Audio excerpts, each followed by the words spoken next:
L'autisme ou trouble du spectre de l'autisme touche bien plus d'enfants qu'on ne le pense. Aujourd'hui, on va regarder les faits, les statistiques, le traitement, le diagnostic, les signes ainsi que les stratégies. Au Canada, on estime qu'un enfant sur 66 âgé de 5 à 17 ans est autiste. En réalité, ce chiffre serait sous-estimé. D'après l'Agence de la santé publique du Canada, la prévalence réelle se rapprocherait de celle du CDC, soit environ un enfant sur 31. L'autisme est un trouble neurodéveloppemental diagnostiqué par une équipe de professionnels tels que le pédiatre, le psychologue ou l'orthophoniste. Ils observent le comportement, la communication ainsi que les interactions sociales de l'enfant. Il n'existe ni test sanguin ni imagerie pour confirmer le diagnostic.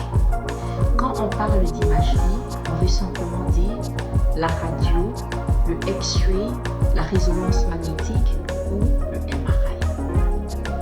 Il s'agit d'une évaluation clinique basée sur des critères précis du DSM-5.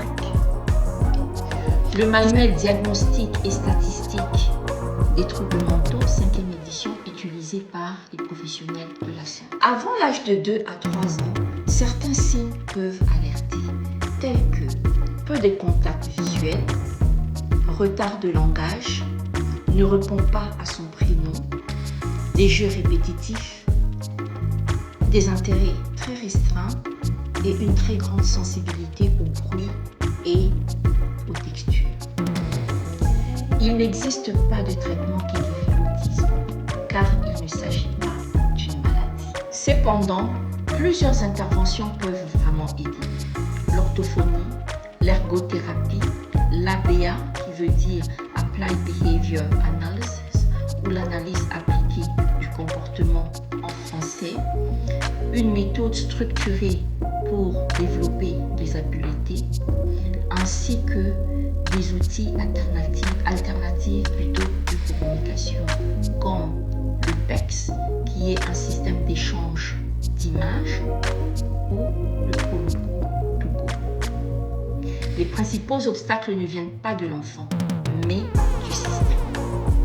Les listes d'attente pour un diagnostic, le manque de services en région, le coût élevé de thérapie privée et le manque d'informations auprès du public. Ce qui aide, c'est d'intervenir tôt, adapter l'environnement plutôt que de demander à l'enfant de s'adapter, lui offrir les moyens de communication, qu'ils soient verbales ou non. Un enfant compris et qui peut se faire comprendre est un enfant